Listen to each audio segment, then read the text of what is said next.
Gyanendra Neeraj from the Securities Exchange Board of India. Sir.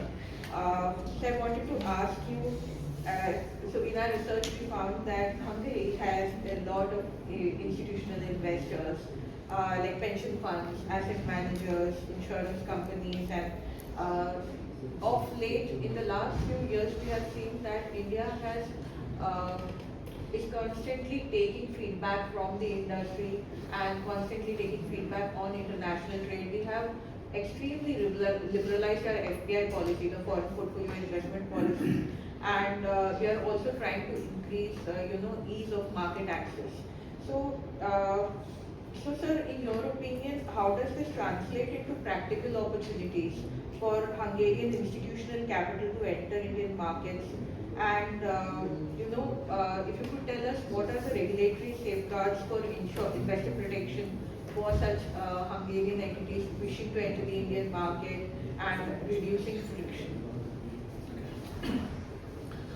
I will. I have a bad throat. If you want the mic.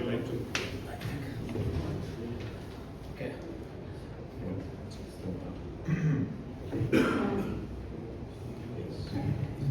So the question is about how we make FPI entry in the country easy and investor friendly. Yeah.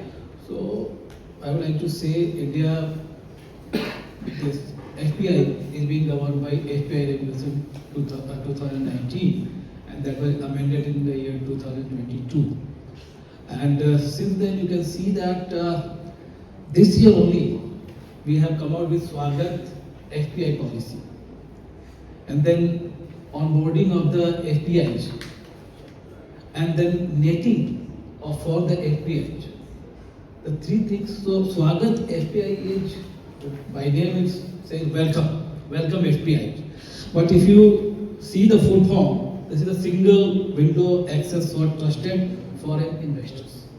So the question comes, who are those trusted investors, foreign investors? So there is a classification.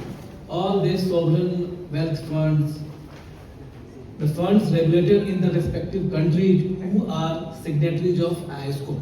ISCO means International Organization of Securities Commission. Means the entity who are well regulated in their respective countries, we are telling them, Swagat hai aapka, you are welcome.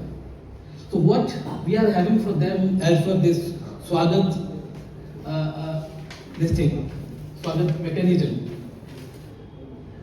you can see that earlier all the FPI, those they were coming to the country, they were given registration for 3 years. Now for all these trusted FPI, we are giving them 10 years registration, and that too very liberal, renewable person, this thing. And then depositories, we are also giving them single unified accounting or investing experience by their depository. I mean, whosoever FPI they want to come to India, they have to appoint one, custodian and a designated depository. So we have made a single window. You have to go there, file everything there, and this is again. We have earlier it was something different. Now we have made it digital signature certificate. So whatever filing they have to do, they will do digitally verified this thing. So therefore, you can see, and apart from that, there was a demand because